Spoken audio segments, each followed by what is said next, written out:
Hello, Assalamualaikum dan selamat pagi. Okay, aku buat video ni pagi. So, hari ni macam biasa, aku buat video macam biasa prediction aku.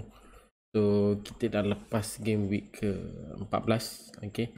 Sekarang ni kita masuk game week ke-15. Dan hari ni tak silap aku, hari ni lah pukul 7. 7 petang kita akan close untuk game week 15. Okay, terima kasih pada korang yang dah join aku punya video ni, dah subscribe, dah komen, dah like. Thank you banyak-banyak. Untuk game week 14, kalau ikutkan, ada beberapa game yang pada aku agak menarik juga. Antaranya pada aku, antara yang aku rasa seronok nak tengok adalah Man U dengan Arsenal. Pada aku itu yang benda yang seronok juga nak tengok. Kemenangan 3-2, ada jaringan Ronaldo 2 gol. Kemudian Liverpool dengan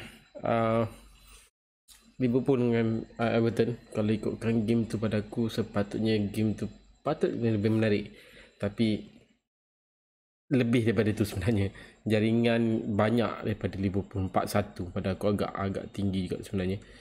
Kemudian satu lagi perlawanan pada aku yang sebelum ni aku cerita adalah, tak silap aku, Newcastle dengan Norwich kot. Pada aku game yang agak seronok juga nak tengok. Kedudukan yang boleh dikatakan 20, tangga ke-20 dengan tangga ke-19. Seri satu sama game tu. Kalau itu bercerita pasal game week 14, dan kita tengok point aku game week ke-14 tu lah. Point aku 71. Wow, agak menarik sebenarnya. Aku meletakkan Salah. Meletakkan Salah sebagai captain. 15 point yang dia dapat pada Salah, kalau ikutkan double kat situ 30 lah. So kemudian aku ada Mason Mount. Mason Mount ada satu jaringan. Gray. Gray yang ada juga satu jaringan juga goal score. Pada aku agak menarik juga. Defend yang tak berapa nak menarik. Aku ada Alisson keeper, kemudian Alexander Arnold 2 point, Duffy 1 point, Cancelo 2 point. Walker yang tak bermain mulanya, pada asalnya Walker dengan Markal, Wolf tu aku letakkan sebagai aku punya defend, tapi disebabkan dua tu tak main, Gray dengan Duffy naik. Saint Maximim yang aku transfer minggu lepas tak menjadi 2 point saja. Tapi yang bestnya, yang menariknya, Wilson yang gol. Macam aku cakap lah, pilihan aku masa tu agak banyak sebenarnya untuk forward masa tu. Jadi aku memilih masa tu Saint Maximim, dan jawapannya 2 je.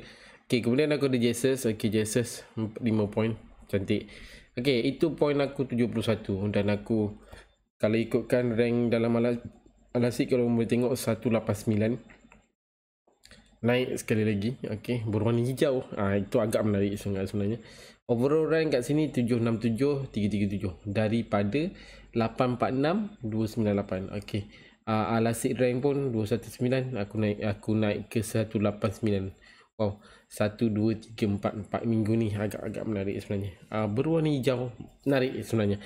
Guys, bercerita pasal prediction game week ke-14, dan ini adalah fokus aku untuk game week ke-14, dan beberapa player yang aku dah up sebelum ni, prediction sebelum ni. Jadi aku cerita sikit. Fokus result untuk game week 14. Kita bercerita pasal player yang tak berapa nak menjadi, iaitu dua player yang tak menjadi, Woods dan Alonso. Jangkaan mesti menarik sebenarnya kalau ikut kan. Tak menarik. Ada bonus kat situ, 1 point kat situ. Kemenangan walaupun menang 1-2, tapi tak ada apa-apa yang menarik pada Alonso. Dia ambil tempat Chilwell, dan aku menjagakan yang tempat tu sepatutnya lebih banyak attacking. Tapi kalau tengok statistik, 0 shoot, 0 on target, 0.01 expect goal, kemudian 0 kipas, dan 0.1 expect assist. Kalau ikut pada pendapat aku, ramalan aku jangkakan Alonso ni akan lebih sebenarnya, lebih daripada yang kita jangka sebenarnya. Sebab kita tahu Chelsea dalam segi defend yang ada pada dia, boleh buat game, boleh buat gol, iaitu aku respect, tapi berbeza keputusan yang ada. Okay, Wood pula di luar jangkaan aku punya prediction lah sebenarnya. Memang kalau ikutkan aku menjangkakan Woods akan menjadi sebenarnya dalam game, tapi disebabkan game tu seri 0-0, tapi tak ada apa-apa pada aku point agak sikit sebenarnya satu. Dan kalau ikutkan dia punya minit play pun pada aku 58 minit je. Wow, agak rugi sebenarnya. Nasib baik aku tak ambil Woods sebagai aku punya ni. Tapi dari segi future untuk akan datang pun pada aku tak menarik untuk Woods sebenarnya. Okay, itu untuk dua player yang aku rasa aku predict sebelum ni, 6 player yang biasa. Okay, 2 yang tak menjadi dan 4 menjadi. Okay, 4 yang menjadi adalah Reguilon, Mason Mount, Salah, Bernardo. Okay, daripada 4 yang menjadi ni, hanya 3 saja sebenarnya yang aku betul ini patutnya ada point yang cantik, iaitu Reguilon, Salah dengan Bernardo Silva. Okay, iaitu aku jangka, tapi Mason Mount tak jangka pula yang ada jaringan daripada dia, jadi agak menarik. Dan Mason Mount sendiri pun dalam aku punya tim, masih lagi dalam tim aku, jadi aku rasa mungkin aku akan menyimpannya lagi dalam beberapa minggu lagi. Okay, Reguilon tak ada dalam tim aku. Okay, tak, Reguilon dengan Bernardo Silva tak ada dalam tim aku, tapi kedua-dua ni agak menarik sebenarnya. 12 point dan 10 point. Bernardo Silva aku dah jangka sebenarnya, okay, akan lebih menarik. Tapi untuk minggu ni aku jangkakan agak lagi menarik sebenarnya untuk Bernardo Silva ni. Tapi sekiranya kalau Pep mengatur betul lah benda tu, kalau betul ramalan aku, boleh katakan minggu ni mungkin Bernardo Silva akan main lagi sekali. Untuk Reguilon pula, okay, future yang pada aku agak menarik untuk Spurs dan boleh dipegang dalam beberapa minggu, termasuk juga Bernardo Silva dan Salah. Beberapa minggu ni agak menarik sebenarnya untuk dipegang. Okay, dan sesuai sangat untuk korang yang berfikir, malas nak berfikir siapa nak letak kapten, terus terang aku cakap, aku letak kapten Salah berapa minggu ni, wah menjadi. Okay, walaupun kita tahu ada beberapa minggu yang dia tak ada gol, tapi ada assist, wah macam menarik juga sebenarnya. Okay, itu 6 player yang aku rasa aku dah sebut. Okay, minggu ni minggu ke-15. Okay, minggu ke-15, jadi kita masih berkira-kira lagi player mana, sebab kalau ikutkan jadual yang agak padat. Okay, jadual yang agak padat, jadi agak susah sikit kita nak memilih player yang agak sesuai untuk dalam tim kita, sebab kita tahu jadual yang padat macam ni lah yang menyebabkan ramai manager EPL sendiri akan berfikir sama ada letak player tu atau tak. Okay, lagi-lagi yang aku nampak sekarang ni, antara 6 yang aku predict sebelum ni game week ke-14, aku boleh kata Bernardo Silva mungkin aku tak berani nak letakkan dia sebagai aku punya tim. Okay, yang aku nampak lah. Okay, tapi dari segi future memang agak menarik, dan segi history yang sebelum ni, rekod-rekod sebelum ni, aku boleh katakan Bernardo Silva agak menarik. Okay, ini prediction player aku minggu ni, game week ke-15. Okay, hari Sabtu ni, hari ni. Okay, closing pukul 7 petang. InsyaAllah kita akan live macam biasa, deadline dia. Okay, prediction player minggu ni, game week ke-15. Okay, ambil nafas dulu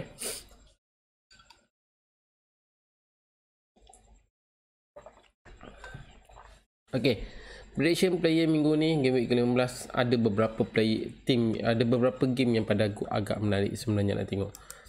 Antaranya lah tiga game yang aku rasa aku agak sepatutnya aku kena tengok. Pertama antara okay, pertama pada aku adalah antara game Man City dengan Watford. Okay, kalau ikut pada rekod sebelum ni, aku boleh katakan Man City agak terbaik sebenarnya berlawan dengan Watford. Okay, sekejap aku confirmkan dulu. Kalau ikut pada rekod yang aku nampak sebelum aku buat video ni, okay, Manchester City bertemu dengan Watford dengan result yang agak baik sebenarnya. Tahun 2020, tak silap aku, akhir tahun ke awal tahun. Okay, 2020 tak silap aku. Okay, 2020. Aku boleh katakan Man City bertemu dengan Watford last 22 bulan 7 2020. Okey, 4-0. Okey, bertemu dengan Watford main dekat home tahun 2019. Okey, ini bulan 9 tak salah aku. 8-0. Okey, dari segi rekod antara dua-dua tim, aku boleh katakan Man City agak terbaik sebenarnya. Ini rekod. Ini aku tak boleh nak cakap atas paper memang Man City. Okey, tapi kita tak boleh meletakkan rekod yang ada ni sebagai main utama untuk kita meletakkan player-player yang macam Man City ni. Sebab kita tahu Pep dia punya percaturan agak berbeza sebenarnya. Okey, jadi kena berkira-kira bab tu. Okey, itu perlawanan antara Watford dengan Man City. Kedua, perlawanan antara Arsenal dan Everton. Aku boleh katakan satu perlawanan yang agak menarik sebenarnya. Kalau ikut rekod antara dua tim ni, tak silap aku lebih banyak berpihak kepada Everton. Okey, antara 3 perlawanan yang bertemu antara diorang start tahun 2020 sampai sekarang, 3 perlawanan aku boleh kata berpihak pada Everton. Okey, itu rekod yang ada. Yes, macam aku cakap sebelum ni, rekod tak boleh meletakkan benda ni sebagai benda utama untuk korang letak player tu. Yes, tapi ada Man City tu ada 2-3 player yang aku rasa boleh diletakkan. Pertama, Bernardo Silva lah. Kedua, Jesus. Okey, ketiga, aku boleh katakan aku boleh kata satu defend Man City, iaitu Cancelo. Okey, Arsenal pula, antara Arsenal dan Everton, aku boleh kata prediksi aku mengatakan Arsenal akan menang game ni. 3 player yang aku rasa boleh aku letak dalam Arsenal ada Odegaard, okey, Smith Rowe dengan satu lagi player Arsenal yang aku boleh letak kat sini yang boleh sebagai pilihan korang. Okey, satu lagi player iaitu tak silap aku midfield. Okey, Martinelli pun salah satu player yang aku rasa boleh letakkan. Odegaard, Smith Rowe dengan Martinelli. Okey, itu antara dua perlawanan. Okay, Man City aku dah sebut, Watford dah sebut, Everton dengan Arsenal tadi. Okey, kemudian satu lagi perlawanan yang aku rasa sepatutnya aku tengok adalah perlawanan Manchester United lah. Okey, dengan Crystal Palace. Yang sini kita boleh tengok sebab dari segi future akan datang untuk Man U ni sebenarnya agak menarik sebenarnya. Ini kita akan cerita sekarang kejap lagi. Okey, kita masuk pada prediction player aku. Okey, prediction player aku yang pertama yang aku nak sebut sekarang ni adalah, pertama adalah dua player ni, iaitu Salah dan Ronaldo. Dari segi future pada aku dua-dua ni agak menarik sebenarnya. Okey, dan kita tahu perlawanan Arsenal dengan Man U, okey, last yang menang Man U tu 3-2 tu, ada jaringan daripada kedua-dua tim ni. Dua-dua ni player ni adalah mendapat dua jaringan. Okey, poin yang pada aku agak menarik sebenarnya, 15 dan 13. Ronaldo 13, Salah sendiri 15, ada dua jaringan. Yes, itu agak menarik sebenarnya untuk ni. Perlawanan yang aku katakan kedua-dua ni sebenarnya aku memang aku dah jangka menang. Liverpool menang dengan Everton, kemudian Man U menang dengan Arsenal, dah aku jangka sebenarnya. Okey, kedua-dua player ni pada aku agak perlawanan future agak menarik. Okey, boleh digunakan dalam masa beberapa panjang ni, cuma dengan harga yang tak berapa nak best sangat. Okey, harga yang aku boleh katakan harga kayangan. Okey, harga macam ni 13.0, 12.3, dua-dua harga yang agak tinggi. Jadi masih lagi korang berkira nak ambil player salah satu ataupun dua player ni. Tapi aku rasa bila contoh ambil dua-dua player ni, mungkin akan kurang sikit pada korang punya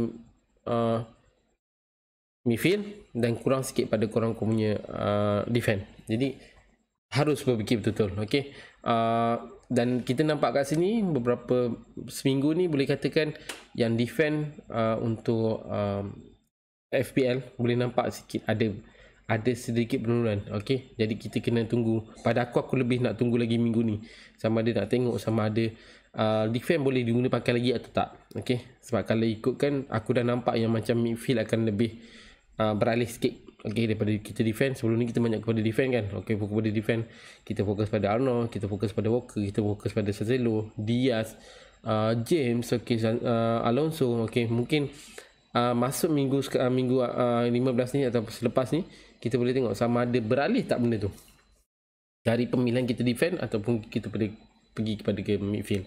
Untuk forward aku tak nampak lagi musim ni. Musim ni kalau terus aku tak nampak lagi forward untuk dijadikan.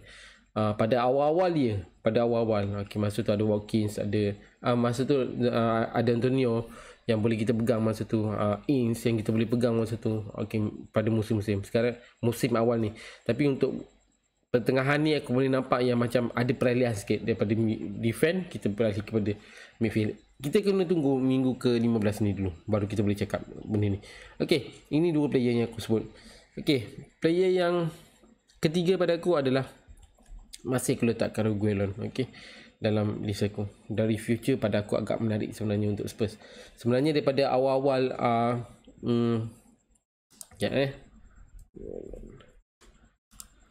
sebenarnya kalau ikutkan daripada awal-awal Spurs main, kalau ikutkan ada beberapa minggu yang pada aku agak sebenarnya bagus untuk Spurs ni, tapi tak diguna pakai sebaik-baiknya oleh Spurs, jadi agak rugi di situ. Tapi untuk beberapa game ni, Norwich bertemu dengan Brighton, bertemu dengan Leicester City, pada aku agak 3 minggu ni agak menarik sebenarnya untuk pegang Reguilon ni dengan harga 5.2 yang pada aku agak murah berbanding dengan harga player-player yang kayaklah seperti contoh Alexander Arnold dah naik harga lebih kurang tak silap aku dah jadi 8 tak silap aku harga dia. Yes, dah harga dah jadi 8 okay, minggu ni. Okay, Walker dengan harga 5.5 pada aku agak menarik lagi, boleh dipegang.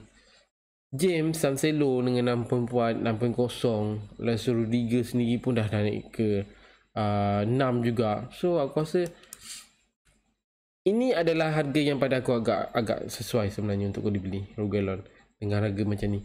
Jadi dengan point yang pada aku minggu ni 12, sebelum tu 9, pada aku agak sebenarnya sesuai diletakkan dalam tim korang.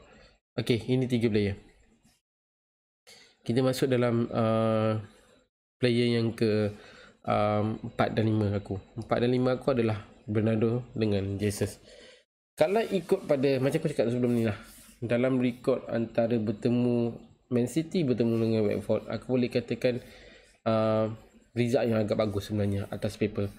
Kemenangan yang paling besar dekat sini adalah 8-0 dan mungkin aku jangkakan game ni akan banyak gol. Okay, dan dua player yang aku letak ni adalah dua player yang dalam dua game last bertemu Watford, kalau pertemuan dia orang berdua, aku boleh katakan dua player ni agak bagus sebenarnya. Okay, Jesus dengan Bernardo Silva. Kalau korang mau tengok game antara gol Silva sebelum ni, yang last gol bertemu dengan Aston Villa, kita boleh tengok macam mana Jesus hantar bola dan bola tu volley sendiri daripada Bernardo Silva. Jaringan yang pada aku agak cantik. Dari segi pertemuan future akan datang pun pada aku agak menarik juga sebenarnya. Dan panjang sebenarnya. Okay, panjang sebenarnya untuk beberapa player yang aku predict dalam minggu ni tau. Okay, future yang agak mudah sebenarnya untuk diorang menang, untuk diorang bertambah gol, untuk tambah assist, tambah point kat sini. Yes. Okay, dua player ni dengan harga yang pada aku boleh katakan sederhana lah, 7.4, 8.7, pada aku agak okey lah sebenarnya untuk benda ni. Cuma kita takut jadual yang padat. Okay, jadual yang padat sekarang ni dengan UCL, dengan Carabao Cup lagi, EFL Cup lagi kan. Jadi mungkin ada manager EPL sendiri akan mengatur betul-betul player yang mana sepatutnya diletakkan dalam ni. Lagi-lagi yang kita takut nak kena scam adalah Pep dan Tuchel pada aku. Dua manager yang pada aku yang musim nampak memang sentiasa nampak perubahan player yang tak kita jangka sebenarnya. Okay, itu 5 player yang aku sebut. Okay, player yang ke-6 aku adalah Barnes. Okay, dari segi rekod pertemuan antara Leicester dengan Aston Villa, aku boleh katakan balance sebenarnya. Okay, Tapi dari segi pertemuan kedua-dua tim ni, aku boleh katakan Barnes pada aku agak menarik sebenarnya. Okay, selain daripada Vardy, okay. Ada assist, ada goal. Lepas tu tak silap aku ada satu game yang aku boleh katakan 2 jaringan daripada dia. Sekejap ya, kita confirmkan benda ni. Okay. 9 dari City. Okay, aku pastikan jaringan mana 40. Okay, ini tahun 2000. Okay, 2020. Okay, 2020. Last game kemenangan 2-1. Okay, main dekat away. Main dekat Leicester, main away dekat Aston Villa. Ada satu jaringan daripada Barnes, ada satu assist daripada Barnes. Jadi mungkin kalau kau tanya aku bukan boleh kata macam ni. Aku itu sebab aku meletakkan Barnes ni dalam aku punya selalu prediction aku. Tapi macam aku cakap sebelum ni, aku bukan meletakkan player yang predict aku ni sebagai betul-betul dalam tim aku. Kadang-kadang sebagai watch list aku untuk akan datang. Okay. Jadi untuk 2020